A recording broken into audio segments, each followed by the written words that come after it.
السلام علیکم ورحمۃ اللہ وبرکاتہ نحمدہ ونصلی علی رسولہ الکریم رب اشرح لی صدری ویسر لی امری واحلل عقدۃ من لسانی یفقہوا قولی اما بعد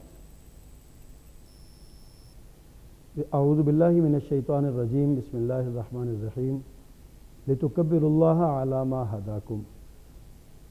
ناظرین کرام، رمضان المبارک ہم سے جدا ہو گیا۔ یہ خوشیوں اور مسرتوں کا مہینہ، نیکیوں کا موسم بہار دنیا سے رخصت ہو گیا۔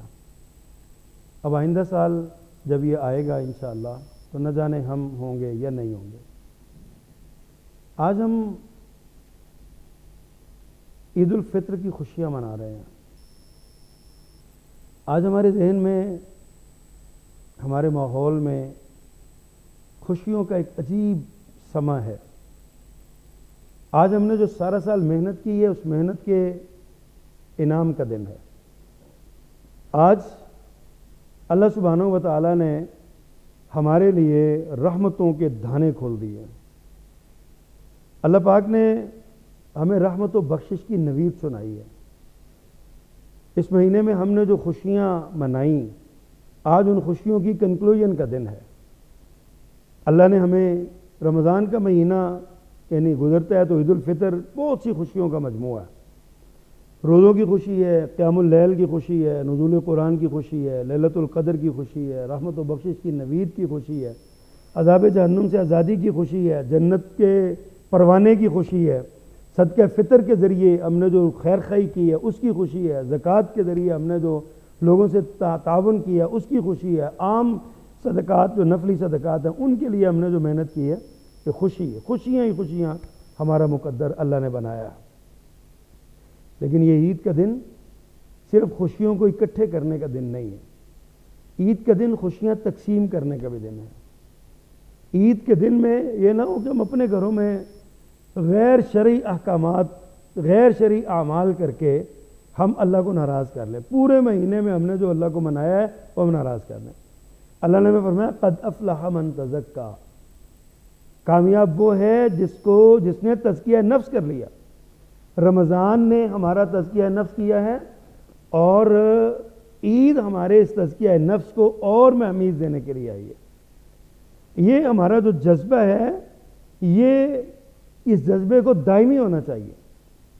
یہ ہمارا جو تزکیہ نفس کا یہ معاملہ ہے یہ ہمیشہ رہنا چاہیے، اس میں کمی نہیں آنی چاہیے۔ دیکھیے کہیں ایسا نہ ہو کہ ہم رمضان گزر گیا تو جو اللہ نے ہمیں پاکیزگی عطا کی ہمارے نفس کو، وہ ہم شیطان کو راضی کر کے اس پہ جو آج کے دن راضی کر کے ہم اپنے گھروں میں میوزک کی محفلیں سجا لیں، ہم اپنے بازاروں میں نکل جائیں، ہم اپنی اس میں کہاں عید کا دن ہے نماز ہی چھوڑ دیں، نمازیں ہی نہ پڑھیں۔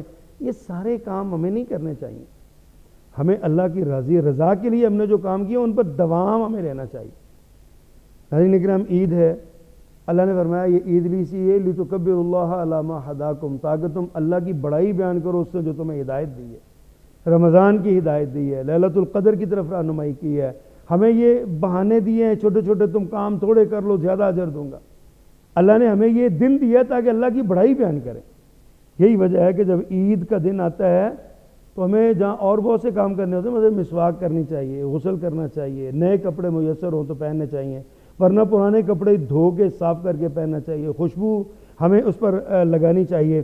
اسی طرح صدقہ فطر جو ہے نا اس عید کے دن یہ بہت ضروری ہے۔ عید کی نماز سے پہلے صدقہ فطر دینا یہ از حد ضروری ہے، اس کے بغیر کوئی چارہ نہیں ہے، یہ دینا پڑے گا۔ تو آپ یہ صدقہ فطر جو ہے نا وہ دیں گے، یہ عید کے دن کے کرنے کے کام ہے۔ لیکن ان کے ساتھ ساتھ جو سب سے بڑا کام ہے نا عید کے دن کرنے کا، وہ یہ ہے کہ گھر سے آپ نکلیں، عیدگاہ کی طرف آئیں، جائے عید کی طرف آئیں تو آپ کو آتے جاتے اللہ کی تکبیرات کہتے ہوئے آنا چاہیے۔ اللہ اکبر، اللہ اکبر، اللہ اکبر، اللہ اکبر، لا الہ الا اللہ، واللہ اکبر وللہ الحمد۔ یہ کلمات ہیں بڑے پیارے، اللہ اکبر، لا الہ الا اللہ، واللہ اکبر وللہ الحمد۔ باواز بلند یہ بولتے ہوئے گونجتے گلیاں بازار گونج جائیں کہ اللہ نے آج ہم پہ انعام کیا، اللہ نے آج ہم پہ فضل کیا ہے، اللہ نے آج ہم پہ رحمت کی، اللہ نے ہمیں رمضان کے بعد یہ خوشی کا دن دکھایا ہے۔ ہم یہ خوشیاں جو ہے نا وہ ہم سمیٹ رہے ہیں، سیلیبریٹ کر رہے ہیں، اور یہ سارا معاملات ہے۔ ناظرین کرام، پھر آپ جب آئیں تو دیکھیے اللہ نے کیسا یہ نظام ہے اللہ پاک کا۔ اللہ نے ہمیں یہ بات بتائی ہے کہ خوشی کیسے مناتے ہیں، جشن سے نہیں، نعروں سے نہیں، سڑکوں پہ سلنسر نکال کے موٹر سائیکل چلانے سے نہیں، یا ہلا لا کرنے سے نہیں، اس طرح کے معاملات نہیں کرنے، بلکہ فرمایا ایک تو تکبیرات کہتے ہوا ہو، اللہ کی بڑائی بیان کرو، اور دوسرا عید کے دن یعنی کہ شکرانے کے طور پہ 2 اضافی نفل عطا فرما دیے کہ 2 نفل تم عید کی نماز جو ہے نا وہ عید کی نماز کے جا کے پڑھو۔ 5 نمازیں فرض ہیں، عید والے دن 6 ہو گئی ہیں، 6ٹھی نماز، یعنی کہ اللہ کا قانون ہے۔ اللہ نے ہمیں رہنمائی کی ہے کہ اللہ کی عبادت میں اتنا مگن ہو جاؤ کہ تم نے جو پورا مہینہ عبادت کی ہے اس کے شکرانے کے طور پہ 2 نفل اور پڑھو، تو تم شکرانے کے طور پہ 2 رکعت آ کے نماز کی اور پڑھو۔ یہ ہمارے لیے پیغام ہے، ہمارے لیے اس میں سبق ہے۔ پھر نماز عید سے پہلے اور بعد کوئی سنت کوئی نفل نہیں ہے، صرف 2 رکعتیں پڑھو، لوگوں سے ملو اور اپنے اپنے گھروں کو جاؤ، وہاں پہ جا کے اللہ سبحانہ و تعالیٰ کو راضی کرو۔ پھر یہ عید کی نماز کی اہمیت اتنی ہے، فرمایا عورتیں بھی، بعض خواتین ایسی ہوتی ہیں جنہوں نے اپنے ایام مخصوص کی وجہ سے نماز نہیں پڑھنی ہوتی، ان سے بھی کہا گیا کہ تم بھی عیدگاہ میں آ کے دعا میں شریک ہو جاؤ۔ عیدگاہ کی دعا بڑی قبولیت کا وقت ہوتا ہے، اللہ سبحانہ و تعالیٰ اس وقت اپنے بندوں کو بے شمار نوازتے ہیں، بے شمار عطا کرتے ہیں، تو ہمیں اس دعا میں شریک ہونا چاہیے۔ فرمایا اگر کسی عورت کے پاس چادر نہیں ہے تو اپنی ہمسائی سے چادر ادھاری مانگ لے، اگر دونوں کے پاس چادر نہیں ہے تو ایک چادر میں دونوں لپٹ کے عیدگاہ تک آئیں اور آ کے جو ہے نا وہ نماز عید میں اور دعائے عید میں شریک ہوں، جو نماز عید کے بعد دعا مانگی جانی ہے، خطبہ سنیں، خطبے کے بعد عید کی دعا جو ہے اس میں وہ شریک ہو۔ پھر ہم سمجھتے ہیں کہ عید کیا ہے، کپڑے اچھے پہن لیے، جوتا اچھا خرید لیا، گھر میں سویاں پکا لی، میٹھا کھا لیا، یہ عید ہو گئی۔ عزیزوں سے مل لیا، بیٹیوں سے مل لیا، بیٹیوں کو اپنے پاس بلا لیا، بیٹوں کے ساتھ جانے گپ شپ لگا لی، یہ نہیں ہے۔ بڑی خوبصورت بات کسی شاعر نے کہی ہے، لیس العید لمن لبس الجدید، عید اس کی نہیں ہے جس نے نئے کپڑے پہنے، بلکہ انما العید لمن خاف الوعید، عید اس کی ہے جو وعید سے ڈر گیا، جو اللہ کے عذاب سے ڈر گیا، اللہ کے غضب سے ڈر گیا، اللہ کی ناراضگی سے ڈر گیا، جس کو اللہ کا خوف پیدا ہو گیا کہ کہیں میرا اللہ مجھ پہ ناراض نہ ہو جائے، اللہ کی رضا کے اعمال کا جذبہ جس میں پیدا ہو گیا۔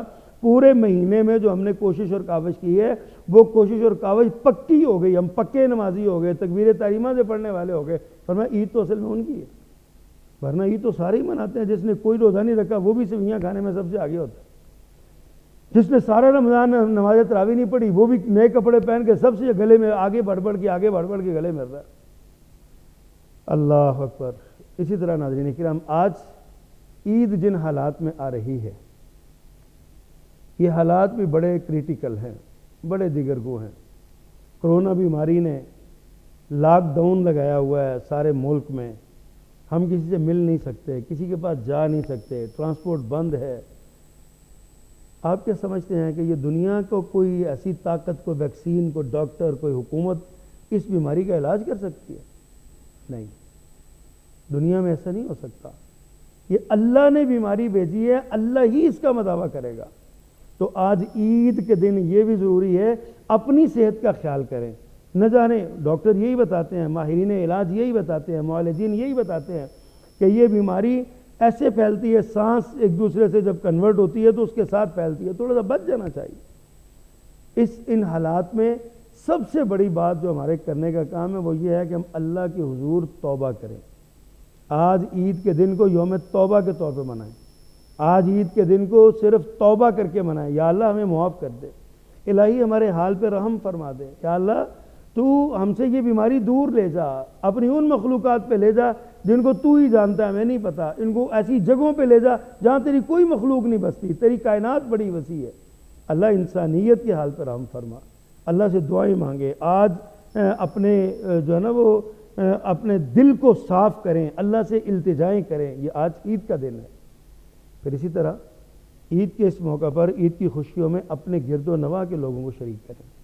آپ نے گھر میں جو بھی میٹھا پکایا ہے، کھجوریں آپ کے گھر میں ہیں، کچھ کھجوریں آپ ہمسایوں کے گھر میں بھیجیں، محبت بڑھتی ہے، اس سے پیار بڑھتا ہے، معاشرے میں حسن آتا ہے۔ آپ نے جو خود کھانا ہے دوسروں کے گھر بھجوائیں، اپنے جو غریب اور نادار رشتہ دار ہیں ان کے ساتھ تعاون کریں، ان کی معاونت کریں، ان کے ساتھ ملیں۔ اور اپنے محلے میں، اپنے رشتہ داروں میں، اپنے احبا میں، اپنے اقربا میں نادار لوگوں کو تلاش کریں۔ آج کا دن گھر میں راشن تیار کریں، کھانا پکائیں اور کسی غریب کے گھر چلے جائیں جو آپ کا رشتہ دار ہیں، آپ دیکھیں ہم آپ کے ساتھ بیٹھ کے کھائیں گے، اس بہانے اس کے بچے بھی پیٹ بھر کے کھانا کھا لیں گے، اس بہانے اس کے گھر میں بھی رونقیں اتر آئیں گی۔ ناظرین اکرام، یہ عید کا دن ہمارے لیے بہت پیغام ہے۔ علامہ اقبال نے ایک بڑی خوبصورت بات کہی ہے، اس نے کہا عید آزاداں شکوہ ملک و دین، عید محکومہ ہجوم مومنی۔ آج ہمیں اس طور پہ بھی دیکھنا چاہیے کہ کہیں ہماری عید مومنوں کا ہجوم تو نہیں ہے، صرف کہیں آج ہماری عید صرف اتنی سی تو نہیں ہے کہ ہم مومن ہیں، اکٹھے ہیں، عید پڑھتے ہیں، چلے جائیں گے، وہ قد افلح من تزکیٰ والی بات ہمارے اندر موجود ہے کہ نہیں موجود ہے؟ آج امت مسلمہ غلامی کی زندگی گزار رہی ہے، آج ہمارے معاملات کسی اور کے ہاتھ میں ہیں، کسی اور کے پاس ہے، ہمارا کیا بنے گا؟ آئیے آج اللہ کے حضور التجا بھی کریں، ندا بھی کریں، دعا بھی کریں، رب کو راضی کرنے کی کوشش کریں، جو اعمال ہم نے کیے ہیں ان پہ استقامت مانگیں، ان کی قبولیت کا سوال کریں، اللہ سے رضامندی کا سوال کریں، یا اللہ ہم پہ راضی ہو جا، رمضان جو ہم نے گزارا اللہ وہ ہمارا قبول فرما لے۔ سبحان ربک رب العزت عما یصفون وسلام علی المرسلین والحمد للہ رب العالمین۔